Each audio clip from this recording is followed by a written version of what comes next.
what is going on, everybody? Welcome to the Phillies Hot Stove Videocast, and welcome to the second Throwback Thursday video, this little mini-series I'm doing, so I'm happy to have you here. But before we get into this video or do anything, I'd like to ask you, if you're not subscribed, please go down there and click that subscribe button. I'd really be appreciated. So just a few little things before we get into the throwback videos and talk about some stuff. There has been a little bit of news. I believe the day after I saw you last week, I believe it was last Friday. It might have been last Saturday. I don't remember exactly. I think it was Friday. The MLB and their players have voted and agreed on playing a shortened season. So you're not going to see 162 this year. I guess Scott Boras' plan was rejected. I didn't expect that to go into play. If you weren't familiar with Scott Boras' plan, he wanted to have the World Series. He had a plan to play 162, and he was going to have the World Series in like on Christmas or whatever, like during Christmas. But he said on Christmas, but how could you tell if the final game of the World Series is going to be on Christmas, because it's best of 7? So I don't know how you can plan that out. That's what it was confusing to me. But anyway, so no 162 this year. I believe in 1992 or 93, somewhere around there, like 1990s, they had a strike. I don't think they played all 162 games. So this is not the first time in Major League Baseball history. I think the Spanish flu in like the early 1900s, like I forget the exact date, it was around like 1920 or so, I believe. Don't correct me if I'm wrong on that. They also did not play 162, but I don't think they even played 162 back then. So, but anyway, you're not going to be seeing the 162 game season this year, which it's not good. I mean, I'm not happy about that. I like to see 162. We're not going to see it this year, but we're hopefully still going to see baseball, right? I mean, that's what I'm happy about. We're still going to be seeing the baseball players, and people are going to say we're not going to see any baseball. As I said, I made my point about that. That is not going to be the case. We're going to see baseball. Another thing, channel news, I have changed my Google Voice business phone number from 202-573-7185. I have changed that number to 267-225-3392. Again, 267-225-3392. It is a Philadelphia area code. Okay, so before it was a Washington, D.C. area code. I don't know why I chose a D.C. area code. I first did it as like a prank thing with my friends or something. But then eventually I'm like, I want this as my thing. And I really, as a Phillies, platform, on a Phillies platform, as a hotline number, I do not want a Washington, D.C. number. I can't say can't blame me for that, right? I mean, I want a Philadelphia number, so I chose 267, which is a Philadelphia area code. So there you go. So let's not waste any time. Let's get into this video. So the first flashback we're going to be showing is a clip from May 12th, 2012. Hunter Pence. Does anybody remember Hunter Pence? Hunter Pence came over from the Houston Astros in 2011. And he obviously spent a lot of time at San Francisco prior to his time at the Phillies. He was traded away. He was only spent like a year with the Phillies. He came in midway through 11, left midway through 12. So he only spent not really. He didn't really spend a full season with the Phillies either year. He was there half the season in 11, half the season in 12. Traded him away to San Francisco. Spent a lot of time there. Obviously, he was with Texas last year. He had a really good year last year. But he crushes a walk-off home run in the bottom of the 10th inning against his former team, the Houston Astros, to give the Phillies a 4-3 win. He hit it right down that left field line. I liked Hunter Pence. He kind of had a really goofy stance. I liked his attitude. I thought he was a good player on the Phillies, and he was one of those players that wasn't really in Philly too long, but he did well when he played for the Phillies. So check out this home run. Look at his stance. It's a very awkward stance if you haven't seen it. Pence lines one, deep left field, going back on it, Martinez, it is gone! Game-winning home run for Hunter Pence, and the Phillies walk off with a 4-3 victory over the Houston Astros. That young man wanted one home run for his... So, yeah, a very strange stance, he's a lot of movement in that swing. I've heard him talk about that. But he could still hit the ball hard and far. So, war number 3, like our current right fielder. As I said, did well with his time with the Phillies. I really liked him. So, the next clip we're going to be showing is Roy Doc Halladay on October 6, 2010, in the first game of the NLDS against the Cincinnati Reds. Roy Halladay threw a no-hitter. to propel the Phillies to a 4-0 win. Now, if you go back and look at this clip, you could see Carlos Ruiz. He made a really good play. I mean, this was a tough play. Goes down on his knees, like that. I think some people, and obviously Halladay pitched a great game. I think some people forget to realize how good that play was by Ruiz. That was a really good athletic play, and I think that's somewhat overshadowed. Obviously, like I said, Halladay did great. I think that's overshadowed a little bit. People, I think, were just so focused on him throwing a no-hitter, they forgot, wow, this guy made a great play. Check out this play by Ruiz. Look at Roy Halladay, man. Much respect. This was amazing. It's a shame that Roy Halladay would have been a great pitching coach. So here it is. Halladay is one strike away. The 0-2, a bouncer. Ruiz in time. Roy Halladay has thrown a no-hitter.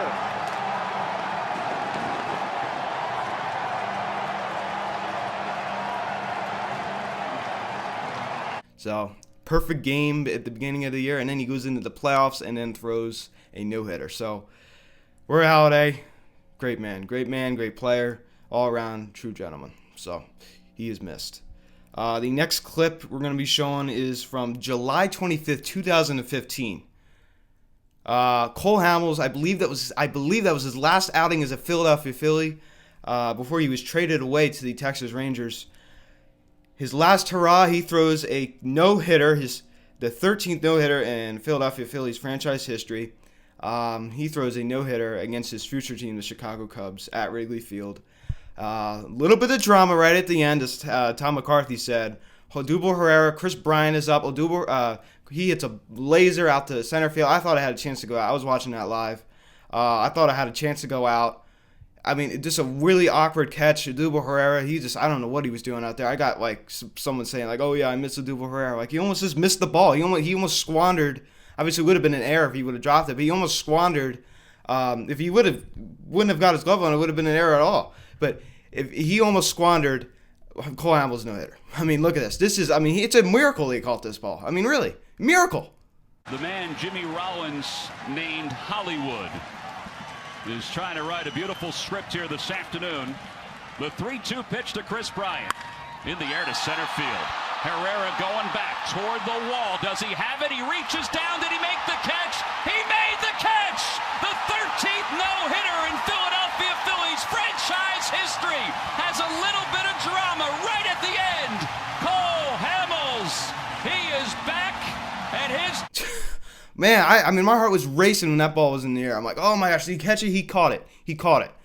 And Jimmy Rollins named him Hollywood as well. I forgot to say that before. So I like Cole. He did a good job with the Phillies. So, and the next clip we're going to be showing is another Cole Hamels clip from July 21st, 2012. We're playing the San Francisco Giants. In the top of the third inning, Matt Cain hit a home run against Cole Hamels. And everybody's flipping out. Then in the bottom of the third inning, Cole Hamels hits a home run against Matt Cain. He returned the favor, payback.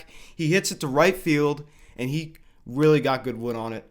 And that made it a 3-2 ball game. San Francisco in the lead, but that was in, as I said, the bottom of the third inning. He hit it really well for a pitch. I mean, that was really cool. When are you ever going to see that?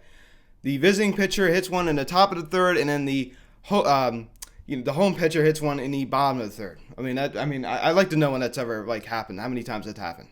So check it out. Combination for the LSU Tigers. Cole Hamels sends one in the air deep to right field. That one is gone. Payback. Matt Cain hits one at the top of the third, and Cole Hamels answers with one of his own here in the bottom of the third.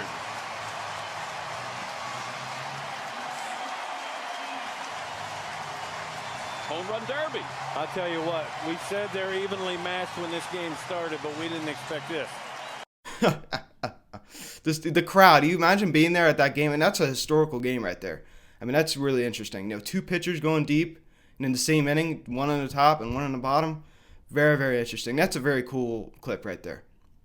So the next clip we're going to be showing is from October 7th, 2009. Cliff Lee. Do you remember Cliff Lee? He pitches a complete game in the first game of the NLDS against the Colorado Rockies at Citizens Bank Park. and that was a 5-1 Phillies victory. Cliff Lee, he was great. He was one of the many Phillies aces. He was great. He fit so well in the rotation. Spent 2 stints with the Phillies. One, obviously, 2009.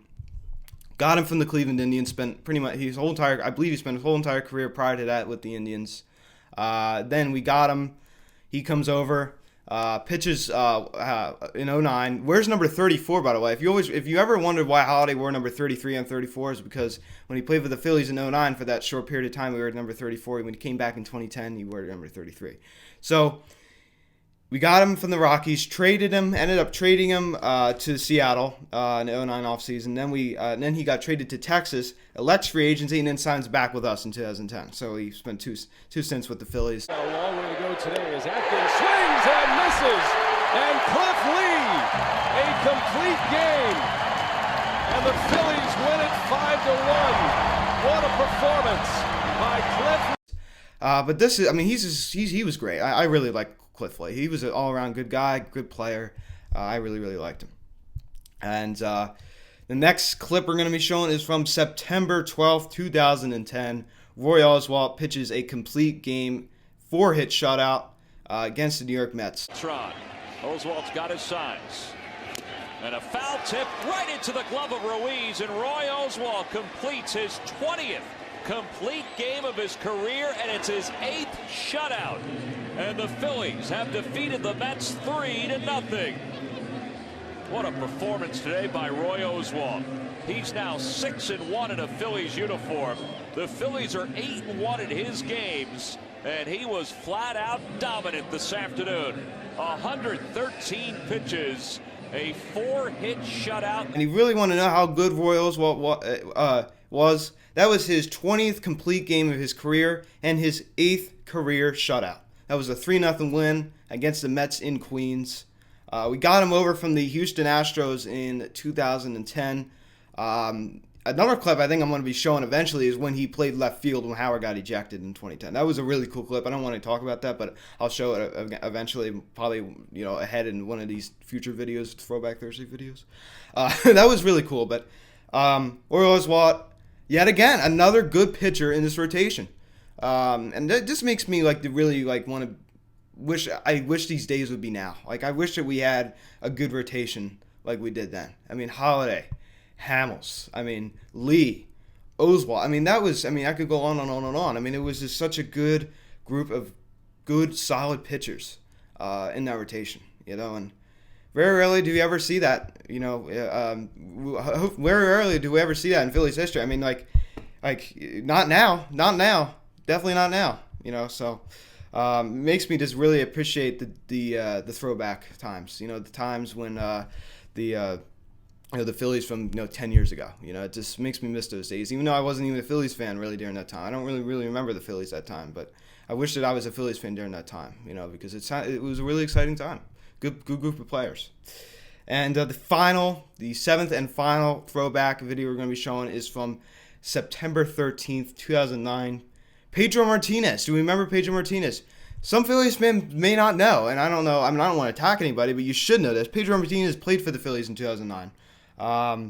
He wasn't here long, but he was unsigned for a while, and eventually we picked him up. Obviously, he didn't play for us for a while, as I said, but played with the Mets. Played a little bit with the Dodgers. Played for the Red Sox. Big part of David Ortiz going to the Red Sox was from Pedro Martinez, if you didn't know that. But he threw 8 scoreless innings, struck out 7 batters. He was this. I don't know his exact age. He was older when he did this. He was. He was a big personality to have. I remember he was making some comments in the 2009 World Series against the Yankees. But doing it against his former team, the New York Mets. But here's the clip for you. Check it out. That was his final one in the majors. Here you go. They think it's a ball, but because they couldn't hit it, he was looking for something inside. He struck it out. He went right back out there, and this time Wright did take a shot at it. I don't think it was a good pitch. Change up in the dirt. Murphy breaks for third. Ruiz throws, and he's out! The slide is retired, and Pedro Martinez Got a break. Murphy made the final out of the inning. And that was a 1-0 final score, ladies and gentlemen, against the New York Mets. So his last hurrah, pitches 8 scoreless.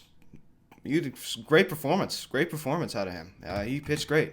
So, as I said, that was his last hurrah in his major league career as he played for the Phillies for his final team. And I remember when he played for the Montreal Expos, he actually got in a fight. I forget who at the vet. I forget who it was against, but I remember he got hit and they were throwing punches and stuff. If you can remember who did that, please let me know in the comments. But maybe we might show that eventually. I don't know. But thank you all so much for watching this video. I apologize for the last video. It was a little long, so I'd like to apologize for that. Next week we'll go back to the baby blue, and then we'll just keep alternating every week. So I hope you like the office studio here. Not recording in the basement studio. I'm recording in the office studio today. So thank you guys so much for watching. As I said, if you're not subscribed, please subscribe right now. Check out the social media at Phillies Hot Stove, at Harper Fanatics as well. Please feel free to call the Phillies Hot Stove hotline. Call or text any time of day. 267-225-3392. All in the description below. Thank you guys so much for watching. I am Luke, and I will talk to you all later. Stay safe and stay healthy. Peace out.